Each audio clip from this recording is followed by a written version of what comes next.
Yeah, I have a more local point of view. So I'm talking about Germany, but my sources are mainly from Düsseldorf. So yeah, we can later maybe discuss if this is an example for the whole of Germany, or if we have to look at almost every city in particular. As an inhabitant of Düsseldorf during World War I, Adele Statz did her bit in awaiting trains with wounded soldiers at the Wilka train station, not far from where we are today. Fortunately for us historians, she kept a diary all through war. And while on a rather uneventful duty, Miss Statz and her colleagues seem to have done little more than converse and drink loads of coffee. In addition, she describes how she and her colleagues provided the incoming wounded primarily with coffee and milk, even as she points out the foreign soldiers. So thank you, Jonathan, for showing that picture in the beginning. So Mrs. Statz was exactly one of those ladies giving the coffee out to the soldiers, to the wounded that came in with the trains. Judging from Ms. Statz's descriptions, there was no shortage in coffee in 1914. However, we will see during this presentation that it did not stay this easy to pass the time with drinking coffee. I will begin this presentation with a brief classification about the German coffee trade just before and at the beginning of the war. Then I will address the coffee situation in the first half of the war, following by the years 1917 and 1918. And I will conclude with a brief overview concerning coffee substitutes and their importance. In the 20th century, coffee had been the third most important food commodity worldwide, and around the year 1900, Hamburg and Bremen were established as the trade centers for the whole European coffee trade. Prior to the war, Germany was 100% dependent on importing coffee beans, mainly from South America, and had no considerable provisions. With the beginning of the war, the population panicked and started hoarding coffee and other food in masses, all during July and August 1914. Ms. Statz reports in her diary on July 31st that she and her household went out about the city to buy supplies of all kinds, and that she watched people standing in line to buy coffee. However, no shortage occurred during the following months, and the panic slowed down quickly. That was possible because German trade relations were not entirely cut off with the start of the war. During 1914 and most of 1915, Germany was able to keep the coffee trade active by shifting the trade routes to the neutral states, in this case, particularly Norway, Denmark, and the Netherlands. Moreover, at the end of 1914 and beginning of 1915, the imports were so good because of the new and well-working new trade routes that the prices fell considerably. The officials, however, knew about the trade barriers created by the maritime blockade and thought about how to secure food provisions even early into the war. In those considerations, coffee was categorized as rather irrelevant compared to other food. Nevertheless, they were keen to secure the supply as long as possible, since coffee was thought of as an essential drink of the masses. Considering that coffee had immense social importance, this does not at all seem far-fetched. So we can see, we heard about in Anna's presentation yesterday that it was that coffee had an important social connection. Also in Ms. Statz's diary, she reports all the time, many occasions where she's drinking coffee, for example, birthdays in the morning. She's always going out and about meeting her friends for coffee, and reports her household, her father, her husband later on, meeting business partners for coffee. So we can see how this has a really big social importance. And also there were loads of coffee houses all over the cities where mostly men, middle-class urban men, met to converse and drink coffee. And drinking coffee was not only about having a drink, but was more of a social interaction. As early as July and August 1914, trade officials passed a number of restrictions and laws concerning coffee. Under those restrictions were the aggravation of exports and the facilitation of the import, and the assignment of maximum prices. In 1914, officials foresaw a tightening of the situation and again reacted in an administrative way. They founded the Central Buying Association on August 3rd, 1914, which was administrated by the Home Office in Berlin. This marked the beginning of the centralization of the German food industry for the rest of the war. Mid-August 1915, prices for coffee began to rise drastically for the first time because the imports could no longer satisfy the public demand. So there was coffee coming in through the neutral state, but the demand was too high as that the new trade routes could any longer satisfy it. Plus the coffee that was left in the stocks, it was run out by the time. This situation was worsened for the civil society because the city officials and the military started to buy up large amounts of the still available coffee to build up stocks for the awaited harder times to come. Starting in November 1915, merchants were forced to buy all coffee from the Central Buying Association in order to control the coffee distribution and the prices centrally. All through November 1915, prices rose ever higher despite the limited measures undertaken by officials, and at the end of 1915, it became obvious that the supply could no longer level the overall demand. 1916 started badly concerning coffee breaks. In February, Scandinavian countries and the Netherlands stopped food supplies to Germany altogether, thereby yielding to British pressure. This took German officials completely by surprise, which seems odd concerning the measures already in place by then. So even though they expected that coffee would be harder to get, they still were surprised when this actually was the case. So still, it was only in January 1916 when officials noticed that they lacked sufficient, not to say any data. When the British naval blockade came to its full extent about 1 month later, there was no reliable information about how much coffee was needed and how much there was left in stock or trade. So they just didn't know anything about the coffee in general. Hence, the first inventory started as late as February 1916. For the inventory, traders, restaurants, taverns, coffee houses, and also private households had to fill out and turn in inventory forms stating how much coffee there was left at their establishment or house. The punishments for not turning in the form on time or giving false information were rather severe. Prison sentences up to 1 year and a fine of 10,000 mark. This is quite surprising concerning that the officials themselves believed coffee to be rather irrelevant. Since there was no reliable data, the officials estimated the monthly demand and concluded that stocks would suffice for 9 to 10 months. It turned out to be used up in 5 months. This resulted in a lively black market trade with real coffee as well as with cut products. Moreover, to worsen the situation for the civil population, supplies for the military were prioritized, and roughly 2/3 of the 1916 still established stock was required for the soldiers. So what was there on coffee went mainly to the army.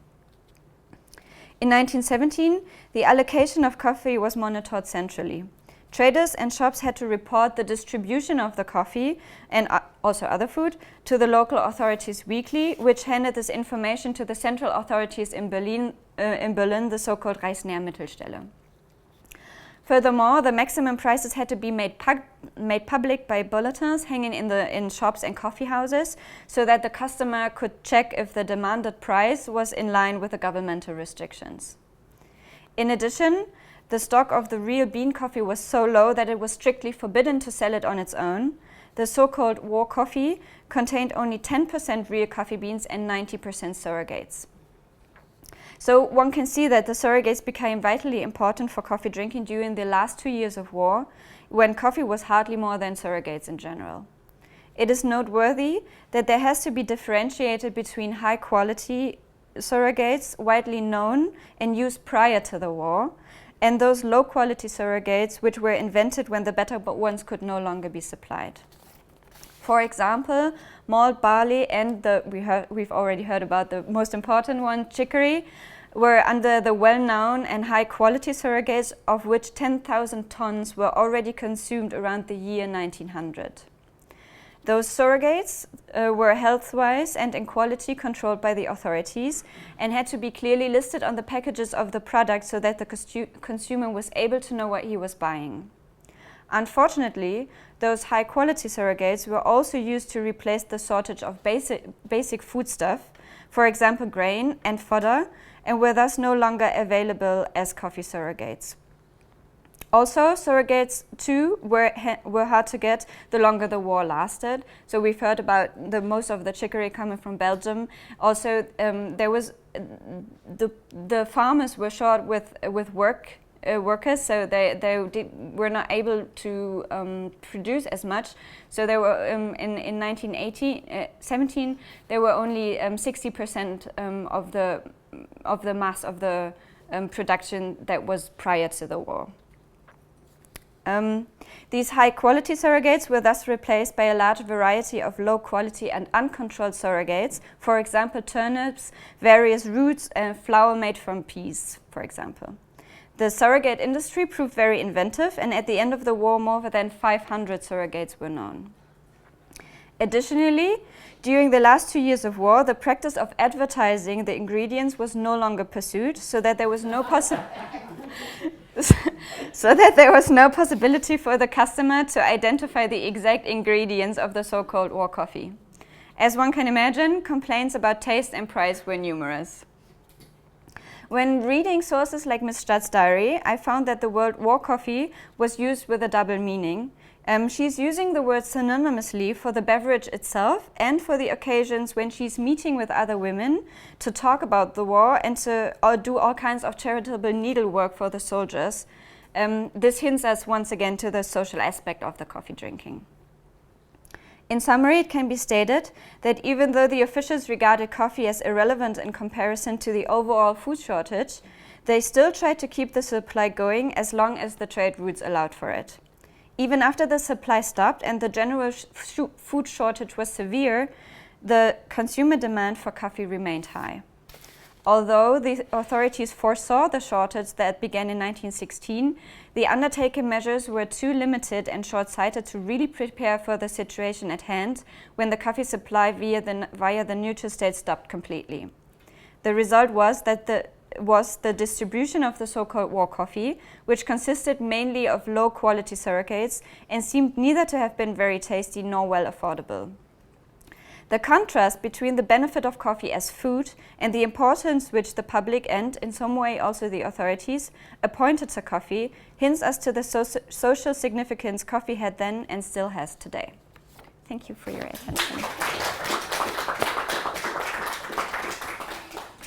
Thank you so much for your really excellent talk, and I think you need an extra applause because you're the only student of the other. Thank you.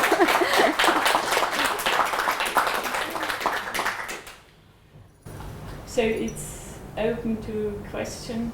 I mean, what I found very interesting is the social aspect. As Anna already told, the similarities between Sweden and Germany, which I found really striking. And I was surprised about the importance this social meeting continued to have during wartime, despite the fact that the coffee was no longer a coffee in the literal sense. Yes, and that people were really holding on to it. So there was a food shortage of the most basic food, and still people wanted to meet up to have coffee. And Ms. Stadtz, she reports very interestingly that they had their coffee, which was, I quote, quite good, even though there was no cake any longer for it or no biscuits or anything. So they really, it's a ritual that was really important to people, that they were keen to keep going. Yeah. When I was looking at archives in Sweden, I found a lot of newspaper articles about forced inventory of coffee. Did you have the same thing here? They were forced into... I haven't read about forced inventory, but I was very interested in this very harsh punishments if you refused, didn't turn in on time, or lied about your coffee. So I don't know if they really went out to check if what people wrote down on those forms was really the truth, but I would guess that the harsh punishments were like, they were harsh enough for people not to lie about such a small thing, because you wouldn't want to go to prison for like lying about coffee. So I would say that this was the way that the German officials wanted to go. Were those punishments specifically harsher for coffee than other things, or are they a general punishment? And how often would they have been applied? Do we know? They were in general, so those punishments were general punishments for all, but it's still interesting that they were not like toned down for that what officials considered irrelevant food. So I found that's quite interesting. I don't know how often they've been applied. I don't know that. When I went to the archives, I found loads of those forms. So there are hundreds of forms where people state that they have like 4 pounds of coffee in their household, but I didn't find any note about a punishment. I would rather say that the saying that you will be punished if people found out was enough for people not to lie about it. Thanks, Chantal. I really enjoyed that. That's fantastic. Really Thank you. This is possibly not relevant to what you're doing, but when you were talking, it reminded me of a British habit of informing on your neighbours about various activities during this period. And I just wondered if people informed on other people's, on things like foodstuffs and coffee and things like that. Whether you've ever come across anything like that? No, I haven't come across anything like that. What I found, and what is maybe interesting to you, is that at the end of the war, the officials couldn't get rid of the surrogate coffee. So they start to write to merchants, we have so and so pound of coffee, war coffee left, do you want to have it? And they write back, no thank you. And then the same note goes out to another merchant and he also says, no thank you. There's no way for me to sell it to anyone, they don't want to drink it. But I didn't find anything else. One thing I found from my research into German newspapers is that women were often blamed for the food shortages because they were hoarding all the food. I like the way in German it's called hamstering. Yes. Did you find similar things with coffee? Were women being blamed for buying up all the coffee and that's why there isn't any for people? No, I didn't. What I did found, not concerning women especially, but I found that that there was a note that said, well, people in Oberbilk, which is one of the wealthier parts of Düsseldorf, they are better off concerning food than we are. So it's more like a class thing, and I didn't find a gender concern thing, but class thing I did find.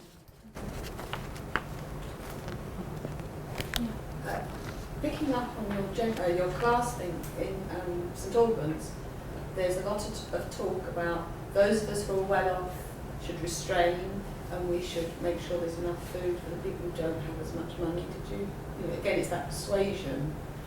Did you find anything? No, I didn't. But what I found is that all of those coffee talks, it's very much middle class. So I found almost no records and no mentioning of this for the working class. So I would assume, it's just an assumption, but I would assume that working class maybe just stopped drinking coffee and stopped using surrogates, and that it's a middle class phenomenon to hold on to this ritual and to drink the badly tasting surrogates just because it's the ritual. Okay. If there are no more questions, I should say we have a short break because we already are